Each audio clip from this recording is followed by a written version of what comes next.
Dear student, welcome in the class. पिछले chapter में आपने यूएसए के अमेंडमेंट प्रोसेस, कॉन्स्टिट्यूशन में अमेंडमेंट प्रोसेस के बारे में पढ़ा। आज का जो हमारा चैप्टर है वह है स्विट्ज़रलैंड के संविधान में संशोधन प्रक्रिया, amendment process in Switzerland constitutions. जैसा कि हमने स्विट्ज़रलैंड के कॉन्स्टिट्यूशन की विशेषताओं को पढ़ते समय पाया था कि स्विट्ज़रलैंड का संविधान बहुत ही कठोर है, रिजिड कॉन्स्टिट्यूशन है। रिजिड कॉन्स्टिट्यूशन का मतलब होता है कि इसमें परिवर्तन या संशोधन आसानी से नहीं हो सकता, और इसी कारण स्विट्ज़रलैंड में जो संविधान संशोधन की प्रक्रिया है वो बहुत ही कठिन है। इसमें ऐसी व्यवस्था की गई है कि इस संशोधन में वहाँ कैंटन यानी वहाँ स्टेट्स, कैंटन को हम स्टेट्स के रूप में जान सकते हैं। कैंटन और स्विस संघ की जो जनता है उनकी सहमति के बिना किसी भी तरह का संविधान संशोधन प्रस्ताव पारित नहीं किया जा सकता या संविधान में परिवर्तन नहीं किया जा सकता। स्विट्जरलैंड के संविधान में दो प्रकार से संशोधन किए जा सकते हैं, एक पूर्ण संशोधन और एक आंशिक संशोधन। और पूर्ण और आंशिक दोनों ही प्रकार के संशोधनों में जो प्रक्रिया है उसमें अंतर है। तो इस तरह से स्विट्जरलैंड में जो संशोधन प्रक्रिया के दो चरण हैं, जिस तरह से अमेरिका में थे। पहला चरण संशोधन के प्रस्ताव की प्रस्तावना और दूसरा चरण है संशोधन का पुष्टिकरण। प्रस्तावना का मतलब है कि संशोधन के लिए प्रस्तावित किया जाना या प्रारंभ करना, और दूसरा है जो प्रस्ताव है संशोधन का उसकी पुष्टि करना। ठीक है, दोनों ही चरण अलग अलग रूप में संपन्न होते हैं। यहाँ पर आपको एक चीज़ जो नई चीज़ है वो देखना होगा कि यहाँ पे दो शब्द आते हैं, आरंभक और लोक निर्णय। आरंभक यानी इनिशिएटिव और लोक निर्णय यानी रेफरेंडम। जैसा कि मैंने आपको बताया कि वहाँ पर जनता की सहमति और कैंटनों की सहमति के बिना किसी भी तरह से संशोधन या संविधान में परिवर्तन नहीं किया जा सकता। और इसमें जो सबसे महत्वपूर्ण बात है वो ये है कि संशोधन के लिए सरकार या जो संसद है वो खुद स्वयं भी प्रस्ताव पारित कर सकती है, और जनता की तरफ से भी संशोधन का प्रस्ताव पारित हो सकता है। तो अगर जनता की तरफ से प्रस्ताव पारित हो तो उसको जो प्रस्ताव प्रारंभ होता है उसको हम आरंभक कहते हैं। और पुनः जो प्रस्ताव संघीय संसद में वहाँ पे अगर पारित हो जाता है तो उसको जनता के लिए या जनता के समक्ष, जिसको हम जनमत संग्रह कहते हैं, या पुष्टि के लिए जिसको वापस से जनता के समक्ष प्रस्तुत किया जाता है उसको हम कहते हैं रेफरेंडम। राइट। तो हम बात करते हैं संविधान संशोधन की प्रक्रिया का प्रथम चरण जो प्रस्तावना है। प्रस्तावना, जैसा कि मैंने बताया कि संविधान में पूर्ण संशोधन हो या आंशिक संशोधन हो, दोनों की प्रस्तावना होती है। पूर्ण संशोधन और आंशिक संशोधन की प्रक्रिया में थोड़ा सा चेंज है। पूर्ण संशोधन किस तरह से किया जा सकता है, यहाँ पे मैं एक चीज़ और आपको क्लियर कर दूं कि पूर्ण संशोधन का मतलब यानी initiation of the total revision of the constitution. Total revision of the constitution का मतलब है कि संविधान को पूर्ण रूप से बदल देना, यानी पूर्ण रूप से चेंज कर देना। इसको हम पूर्ण संशोधन कहेंगे। और पूर्ण संशोधन किस तरह से हो सकता है?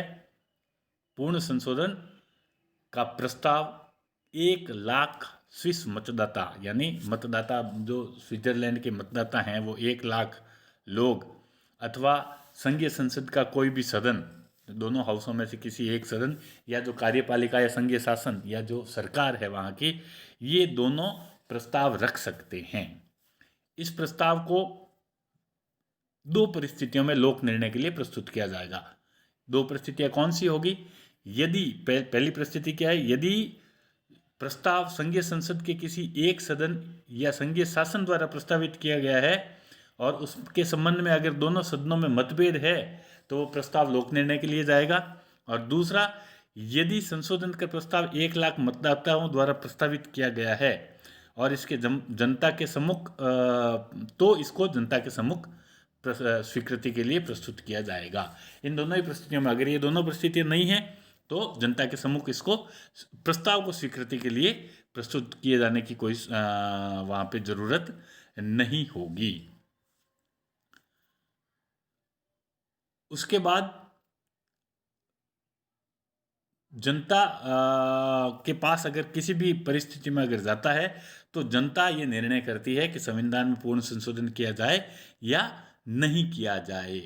अगर जनता यानी मतदाताओं का बहुमत ये निर्णय कर ले कि पूर्ण संशोधन किया जाना चाहिए तो क्या होगा, तो वहाँ की जो संघीय व्यवस्थापिका है, जो संसद है, उसके दोनों सदनों को भंग करके नए निर्वाचन कराया जाएगा। यानी संसद का पुनः नया निर्वाचन होगा, नया इलेक्शन होगा और जो नई संसद चुनी जाएगी वह नई संसद पुनः नए संविधान का निर्माण करेगी। तो ये प्रक्रिया तो अगर संविधान का पूर्ण रूप से संशोधन करना हो तब अपनाई जाती है। दूसरा, संविधान के आंशिक संशोधन का आरंभ, initiation of the partial revision of the constitution. एक छोटे से पार्ट, यहाँ पे आंशिक संशोधन का मतलब है किसी एक धारा या आर्टिकल में बदलाव करना या कुछ विशेष धाराओं में संशोधन करना है। आंशिक संशोधन का प्रारंभ भी संघीय शासन, जो संघ की जो संसद है उसका कोई भी एक सदन या वहाँ की सरकार यानी कार्यपालिका या 1,20,000 मतदाताओं द्वारा किया जा सकता है। आरंभक है ना, इनिशिएटिव जिसको हम बोलते हैं। और इसको यदि संघ की संसद दोनों सदन अगर दोनों सदनों में प्रस्तावित किया जाता है और दोनों सदनों में अगर मतभेद है तो इसके प्रस्ताव को लोक निर्णय के लिए प्रस्तुत किया जाएगा। अगर 1,00,000 मतदाताओं द्वारा आंशिक संशोधन की प्रस्तावना की गई है तो यह सविन्यासित आरंभक और अविन्यासित आरंभक के रूप में की जा सकती है, फॉर्मुलेटेड इनिशिएटिव और अनफॉर्मुलेटेड इनिशिएटिव। अब फॉर्मुलेटेड और अनफॉर्मुलेटेड इनिशिएटिव क्या है वो आपको थोड़ा सा समझ में आना चाहिए। फॉर्मुलेटेड या सविन्यासित आरंभ का मतलब है कि अगर मतदाता किसी कानून में बदलाव चाहते हैं तो वह किस तरह का बदलाव चाहते हैं, वह पूर्ण रूप से एक मसौदा जिसको बोलते हैं, वह प्रस्ताव तैयार करके संघीय संसद के सम्मुख प्रस्तुत करते हैं। ठीक है। लेकिन अनफॉर्मुलेटेड आरंभ का मतलब है कि जनता कानून में किसी धारा में बदलाव तो चाहती है लेकिन वह केवल अपनी इच्छा व्यक्त करती है, यानी उसको पूर्ण प्रारूप या मसौदे के रूप में नहीं बल्कि एक आउटलाइन के रूप में देती है और उसका मसौदा जो है वह संघीय संसद तैयार करती है। तो इस प्रकार जनता दो तरह के आरंभक तैयार कर सकती है। इसमें भी ये स्पष्ट रूप से लिखा गया है, कहा गया है अनुच्छेद 139 यानी 139 में कि अगर जनता की तरफ से कोई आरंभक संविधान में संशोधन का जो आरंभ किया प्रस्तावना है वो इस तरह की हो, अगर इस तरह की हो जिससे कि अंतर्राष्ट्रीय कानून के नियमों का सम्मान नहीं होता हो या देश की एकता कहीं ना कहीं भंग होती हो, तो संघीय संसद इस तरह के आरंभक को संपूर्ण या कुछ अंशों में अवैध घोषित कर सकती है। राइट।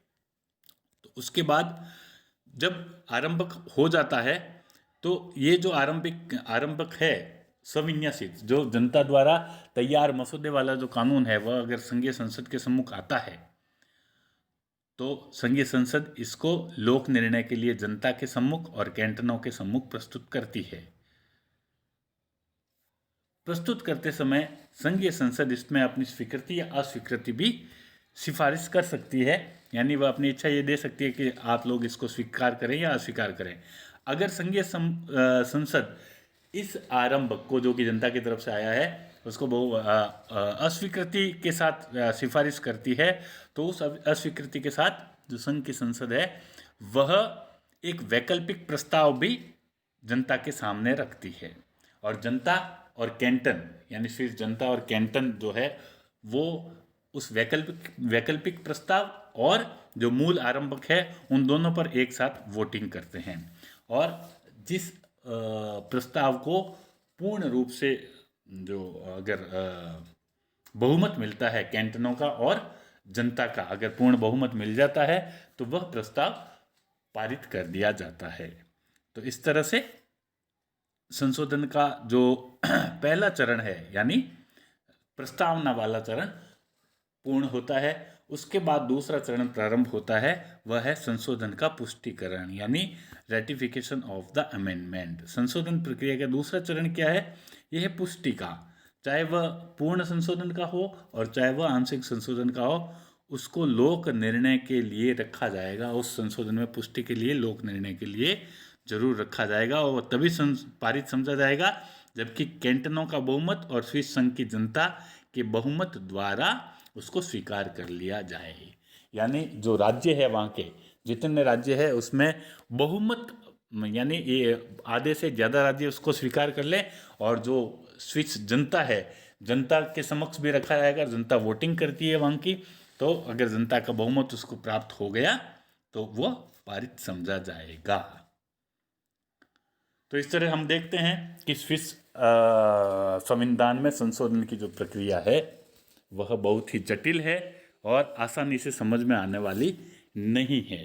तो आप लोगों को भी अगर इसमें कोई प्रॉब्लम हो समझने में, हालांकि अगर आप आराम से ध्यान से पढ़ें और सुने तो आसानी से समझ में आने वाली है, लेकिन फिर भी अगर थोड़ी बहुत प्रॉब्लम हो तो आप मुझसे मैसेज या कॉल करके अपनी क्वेरीज या अपना डाउट क्लियर कर सकते हैं। कंक्लूजन में हम देखते हैं कि अमेरिका में और स्विट्जरलैंड में जो अमेंडमेंट प्रोसेस है उसमें क्या तुलना किस तरह से की जा सकती है या अंतर क्या है वो हम देखेंगे। सबसे पहला जो तुलना हम कर सकते हैं वह है कि स्विट्जरलैंड में जो संविधान संशोधन होता है, अमेंडमेंट होता है, उसमें पूर्ण और आंशिक संविधान संशोधन की जो प्रक्रिया है उसमें चेंज है, यानी वो प्रक्रिया अलग अलग है। जबकि अमेरिका में संशोधन की प्रक्रिया में ऐसा कोई भी भेद या अंतर नहीं है। दूसरा, स्विट्जरलैंड की जनता के द्वारा संविधान में संशोधन का प्रस्तावित किया जा सकता है और पुनः वापस जनता के बहुमत के द्वारा ही उसको स्वीकार किया जाता है, यानी इसमें जनता सर्वोपरि है। लेकिन आपने देखा होगा जैसे भारत, अमेरिका या अन्य देशों में संविधान के संशोधन का में प्रस्ताव का अधिकार जनता को नहीं है और ना ही उसके रेटिफिकेशन या उसके लोक निर्णय में जो पुष्टि होती है उसका अधिकार जनता को है। हमारे यहाँ पर हमारे जो चुने हुए प्रतिनिधि हैं सीधे सीधे जो संसद है, संसद में ही संविधान का संशोधन प्रस्ताव रखा जा सकता है और वहीं पे वो पारित हो सकता है। तो जनता को इसमें कोई अधिकार नहीं है, जबकि स्विट्जरलैंड में दोनों ही प्रक्रियाओं में जनता की एक महत्वपूर्ण भूमिका रहती है। फिर स्विट्जरलैंड में कार्यपालिका, हम बार बार इसमें एक शब्द आया है कि संघीय शासन का मतलब वहाँ की सरकार, कार्यपालिका भी संशोधन को प्रस्तावित कर सकती है। लेकिन अमेरिका या अन्य देशों में सरकार कोई भी संशोधन प्रस्ताव नहीं रख सकती अपनी तरफ से, वो संसद में ही रखा जाएगा। उसके बाद जो चौथा अंतर है या चौथा जो भेद है, जो चौथी तुलना है, वह ये है कि स्विट्जरलैंड और अमेरिका दोनों में ही संविधान कठोर है, यानी रिजिड कॉन्स्टिट्यूशन है। लेकिन अमेरिका में संविधान की संशोधन प्रक्रिया स्विट्जरलैंड की संशोधन प्रक्रिया से निश्चित रूप से अधिक जटिल है। क्यों?